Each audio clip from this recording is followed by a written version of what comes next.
see that they're going to go out on top.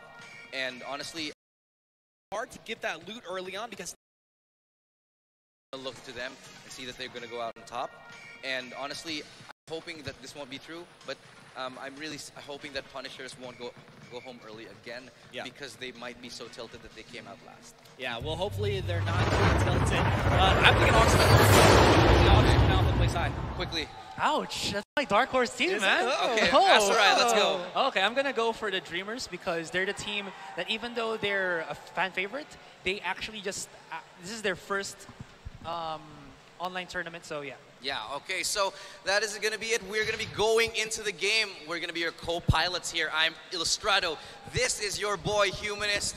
Let's talk about the drops. Let's go! All right, round 2 on Sandhawk here. Now, this is a much tighter map, tighter quarters, and as you said, if you don't get that drop that you're looking for, you can find yourself in a really scary situation early on. Yeah, I mean, looking at the maps right now, from the southeast to the northwest, but relatively in the middle, it doesn't matter as much as in Erangel, because in Erangel, wherever the plane flies, there's so much space. Here in Sandhawk, it's pretty much the story where you drop, and it's not really that far off here. So earlier on, you do need to have an idea where we want to go, where are we comfortable playing, where do we want to end up in the middle. But look at this, so early on, FaZe taking so much damage, dropping down to like a fraction of his HP. Yeah, this is going to set BSUD back early on here, playing defensively, which is going to be hard to get that loot early on because Team INF has got that damage down. They'll be able to force forward and take aggressive fights. Yeah, taking early fights is very crucial here. You want to be able to get into that momentum. You want to be able to get into the zone and think, okay, we got this. And just like this right now, popping off, it's Swapnil trying to find that information. They're really toe-to-toe here, squad number 19. That's actually BSUD. They don't want to give up too much. And here are the ships. You can see FaZe has to take a little swim back over to Iron Fist there. We're about to find out who is the captain of the ship and the master of their souls. Here, I think it's got to be, honestly, INF. They're looking very good. They have the guns that they need. Well, early on here, Noob just trying to get that positioning. He did take a little bit of damage, but it's all about angles here early on. I think I kind of prefer, actually, the side of BSUD being over on that ship, trying to fire back the other way, but it's fairly even as all things are considered. Now, as we look to start to see how some of these other squads have landed around the map, it's going to be no different. You're going to have squads right on top of each other. Yeah, you don't want to be able to take too many early fights, sure. I mean, you do want to be able to be in a position where you take out one squad, you do get the loot that they have and stuff like that, but at the same time, you do not want to bite off more than you can chew because, like, let's face it, getting knocked out early is always a very, very big risk, but I feel like if you do fight early, the rewards are absolutely magnificent here. So looking at the circle right now, where exactly we are, a lot of players heading up north. It's pretty well distributed around because this, the plane was very fair. It was very, forgiving for everybody who wanted to find a safe spot of their own here. Yeah, I mean, there was really nowhere on the map that you couldn't reach, and here we're going to see Soul getting that loot up. I mean, these guys already have their mobility, not a problem for them. It looked like Ronak did take a little bit of damage early on here, but not something that they're going to be too worried about. Yeah, easily just taking out that car, going for a little bit of a drive in the woods. It's not a four-wheel drive, but it'll do the job. Those a little red Riding Hood off the grandmother's house through the woods. They don't make these cars like they used to. If I did that with our car, we'd probably blow out a tire real quick. I mean, quality has gone down over time, except for with the Oppo mobile phone. So exactly. That's all I got to tell you right there. Swapnil, though, trying to get up onto the high ground, has position here. You can see it looks like BSUD's taking a little bit more damage. And FaZe early. Now shots coming back over towards Team INF. Swapnil tries to rain down from the high ground, but he doesn't have the angle through these doors or windows. Ooh. Nice cleanup right there by Anmol. Anmol did have that angle, though, popping up that door and bursting out, getting that kill. That's the first kill of the game, I'm pretty sure, and it's one of the more exciting situations because they are really quite spread out here around the outside edges of the circle. And if you look at exactly where we are, Team Number 1, they do have a fantastic view of where Team 19 is. So if Team 19 exit this building, they're going to have to find a way to go up against these snipers that are really trained onto their position. Yeah, INF already lost one, though. Now, Kill firing from the hill down on towards Team Arrow here. Arrow just caught out PH. He's going to be dropping out here momentarily. It looks like his team, they can't get out to protect him or get the revive, so that's a tough position to be in. Yeah, but look at this here from the back. Sniping support here. It's going to be Furky looking to get Oh, those taps in. Actually has like the VSS. Tries to go for one. Doesn't connect just yet, but it looks like he wants to fall off a little bit. Doesn't want to bite off more than he can chew, and I think he's just going to go back to loot here. But talking about what we just witnessed right there, you can't get your teammate up if you're caught behind a flaming car and you have to cross over with Sniper. So you're just going to have to bite the bullet and let him go. Yeah, that's one of those situations where if you are that player that hung yourself out to dry, you kind of have to know, look, I got to get myself out of the situation, because if my team comes to try and save me, suddenly we're getting wiped. Absolutely. Yeah. And that's something we will have to correct moving forward. You can't risk that so early on. So while I think that, yeah, you should be helping out your teammate, it's a tactical move to be able to say, no, let's hold off for this moment. We'll let you go, and then hopefully later on we'll come back when the teams are more injured, when we have a better chance of coming back into this fight. So we'll see how that plays out for them. But in the meantime, we're looking at the experiment here. They're looking to come back and do a little bit better in this match. The Dreamers, obviously, we're looking at them to sort of perform a little bit better because we pegged them as one of the top picks for this tournament here. Yeah, the Dreamers taking things a little bit more slowly here in round 2. They're going to get all of that loot up. We see Vampire moving forward. Oxy really not having any contention here early on. I'm actually surprised that we haven't seen squads taken out here. Yeah, I mean, considering how small the map is, you would think that people would be dropping like flies. But speaking of drops, wow, that's a nice pickup. AWM and an AUG. So who's going to be getting that today? That's going to be Gunda and Co. So the thing about this, though, I love that you get the AWM in this drop, and on Sandhawk, you have the high ground, and if you can play the map, you get really nice angles. You can fight around these rocks. If you get some nice snipes off, you can just put squads pinned down in a position where they actually cannot move. I mean, if you have the AWM, you need to be using it affirmatively, but also you need to be able to conserve your bullets. If you have the AWM, you only get a certain number of bullets within that care package. So unless you pick up another AWM off of someone who had one, you got to conserve your shots and make them count, because you can easily find yourself one gun down in a situation where there may be overwhelming odds against you. B Squad, after their performance in round 1, sneaking around here, just trying to search out some squads, really not finding anybody home just yet, but you can see playing very carefully as they look to move forward. You know, we just talked about the AWM and how it's such an important gun, a beast of a gun. It is like a one-hit down for the most part here. I mean, especially on headshots, even if you're in the level 3 helmet. Yeah. The question being, though, is do you think it's the most preferred sniper for you? A lot of people would argue, like, I'd prefer M24s, but personally, I'm a Car 98 boy through and through. I mean, I think the thing about it, it comes down to how often you're actually getting your hands on the weapon. And we talked about earlier, sometimes, like, there can be a weapon that's technically not as strong, but if you have the experience firing that weapon off and that's what you're comfortable with, I think it's going to come down to player preference. AWM, though, I'm never going to turn it down. Yeah, because the AWM, the bullet velocity and the muzzle velocity is so minimal that you just aim and you don't really have to adjust that much. Speaking of snipers, MK14 and the Groza, which we can call the face melter basically here. You can just shred teams with the Groza as well. Squad melter, indeed. Squad melter indeed. But in any case, so the AWM is one of those guns that you really, it's so powerful because it's also easy to use on top of being powerful. But for me, the most exciting sniper is always the Car 98. There's no feeling like landing that pop, that shot when you hit a Car 98 shot. It's just absolutely amazing. Yeah, I mean, I think like not only the feel of the weapon, the sound, it's just and it's like vintage. It feels so good, right? It just feels like you're at home. Vintage, it's because it's a World War II gun too. So like way back, still pretty cool.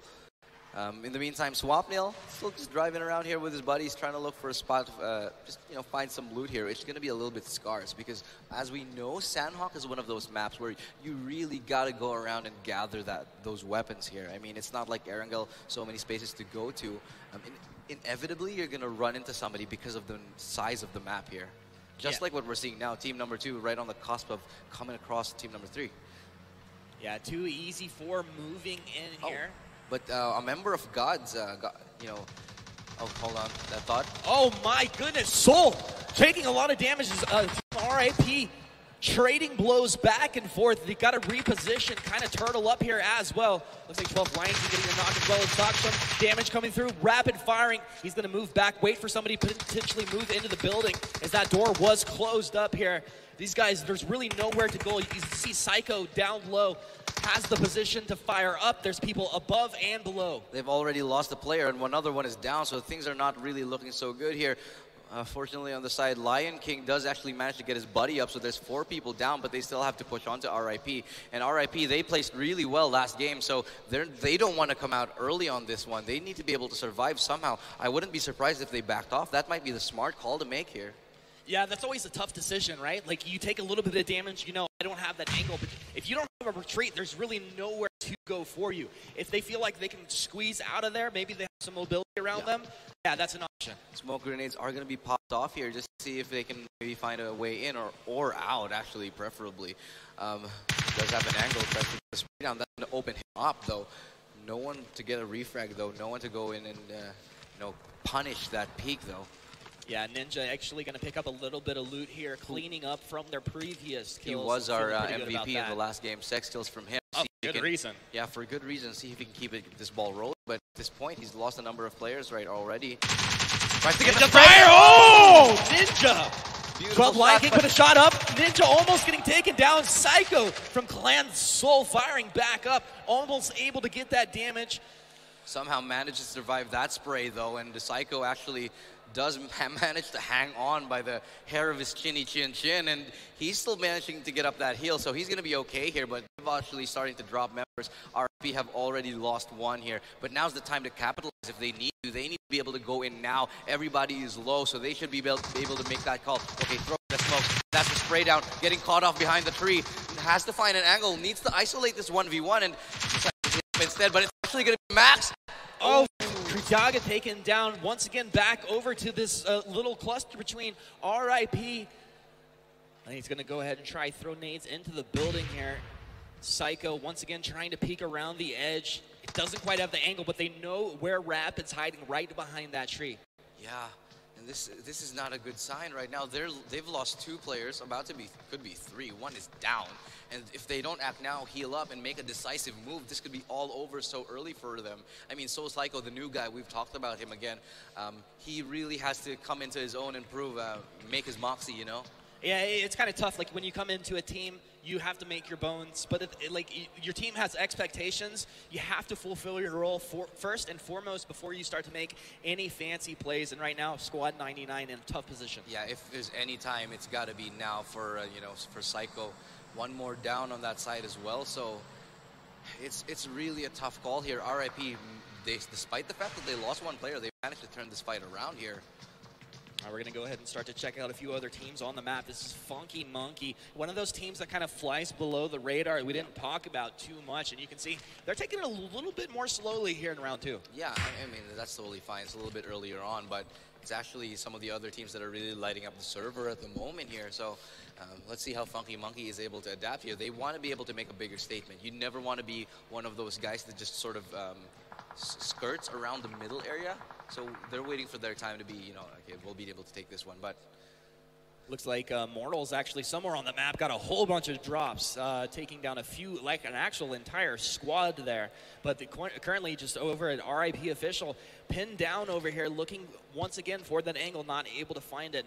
We're going to see as the circle does start to close on in, teams, once you get into that situation where you're kind of in that standoff, there's nowhere to move, it's going to be mostly that circle or a third party that's going to force you out of your buildings. Yeah, I mean, you never want to be able to, you know, be forced. Your hand never should be forced. We talked about how Team Soul played that last game, and Team Soul was always, as they said in the interview, they wanted to be always 20% in the circle, never be caught off guard, never have to fight outside of the circle. And really, at the end of that, they were able to pull it through here. So look at the circle. It's so tiny, it's so small, and yet we still have 18 teams up. I mean, there are so many angles that you can kind of hide from. Oh my goodness! The AWM shot. Look at the shot from downtown Rebel, not able to land it just yet, but he has nice high ground advantage here.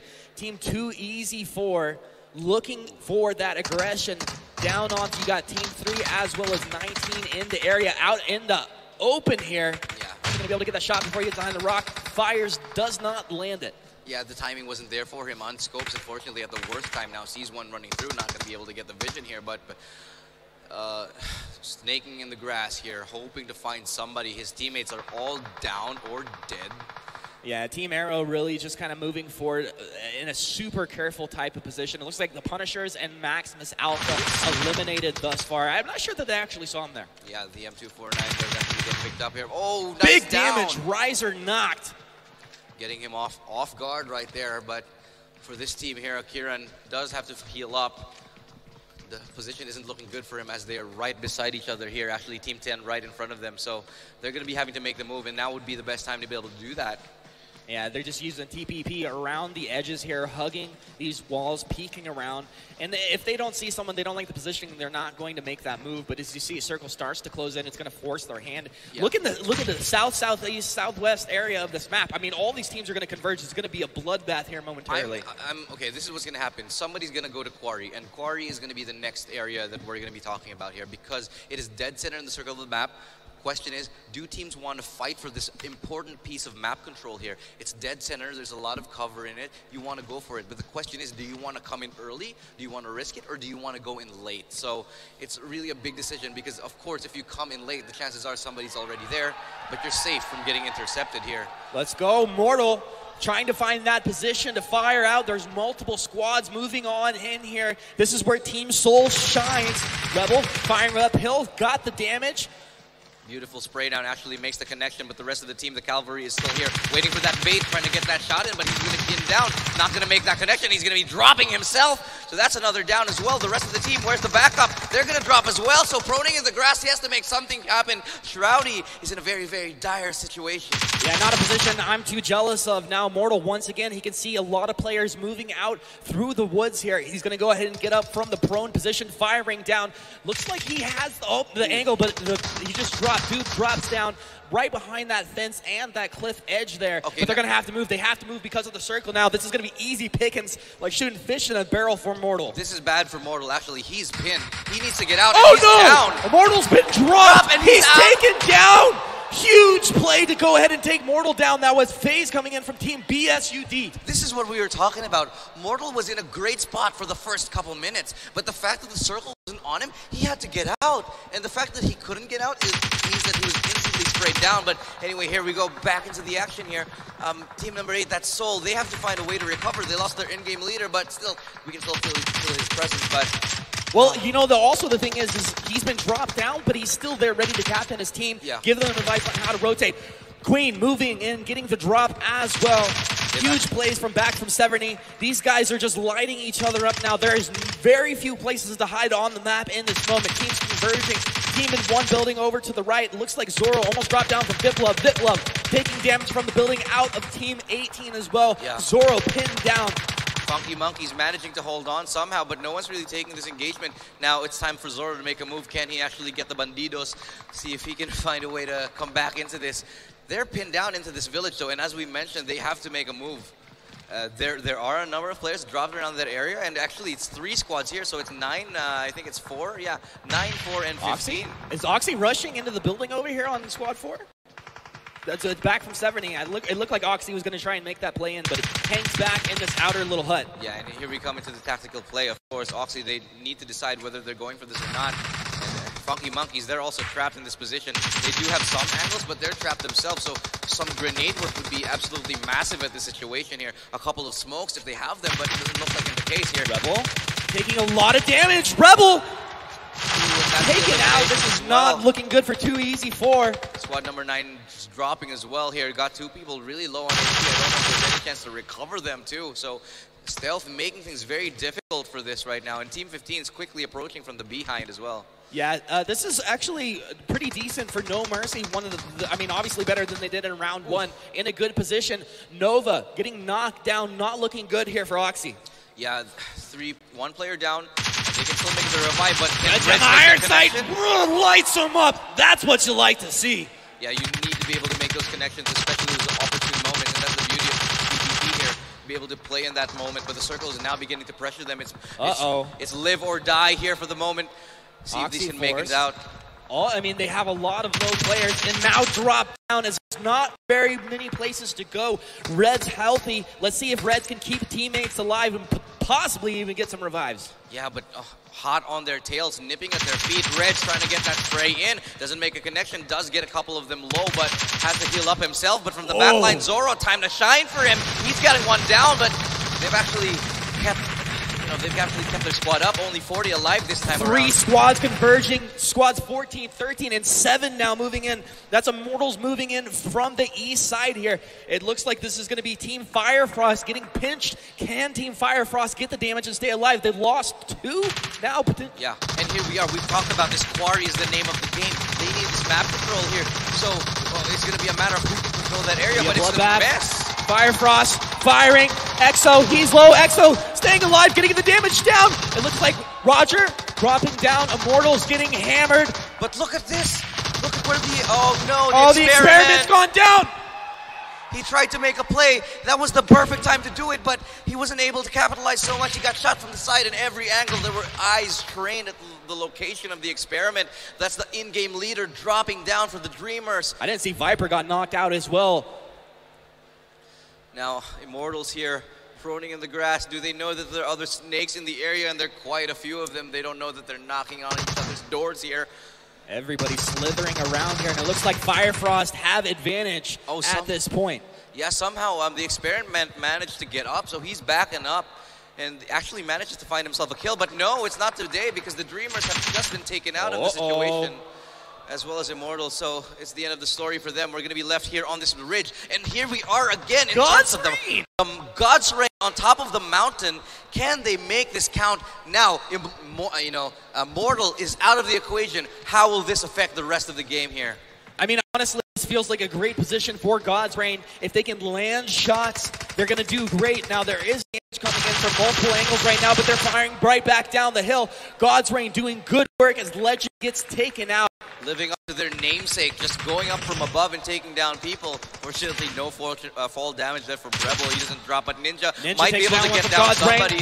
Ninja looking for more. I mean, this guy MVP of round 1 for good reason. Potential MVP here in round 2. How is he still alive? He's taking fire from every angle, and now God's Rain looking to capitalize on Whoa! Dropping down, risky move. Be able to heal up nicely. Yeah, I'm not quite sure if squads did see him drop down there. It's a risky position, but it's a move that he had to make. Yeah, now God's Rain, they have the information. They know where one is. Spray down, nice connection. So they know that Ninja must be in the area because he just recovered somebody. So Ninja, can he be a Ninja and somehow manage to get out of this alive? KK has scoped up on Ninja. They know exactly where he is. Yeah, so there's no way out of this. I don't think he even has a smoke to get out, so Ninja might be falling here shortly. God's Rain looking like they're in a fantastic position to close this out for now.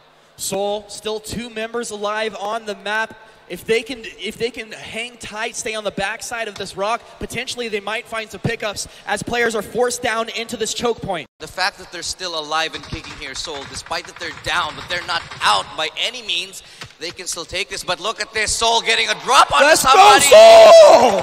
Away! Plays now Away's trying to move, but getting lit up by God's Rain. God's Rain, absolutely no mercy in this moment. Ronak crawling forward, can't get the revive just yet because there's no cover. God's Rain has no mercy. They're going to move in, trying to close out onto Soul. God's Rain takes out Ronak, only leaving 1 left over here. God's Rain has a 3 versus 1 situation. Will it be God's Rain or God's Wrath? But it looks like, winner, chicken dinner. God's Rain, absolutely phenomenal performance. These guys are pumped, and why not in a situation like that? Ladies and gentlemen, we have a series on our hands. God's Rain showing us what they're made of, more like God's Wrath. As they've taken it back from Soul, taken down the leaders of the scoreboard, and I'm thinking they might just be the next first place. Wow. Insane amount of work there. God's Rain showing that they are definitely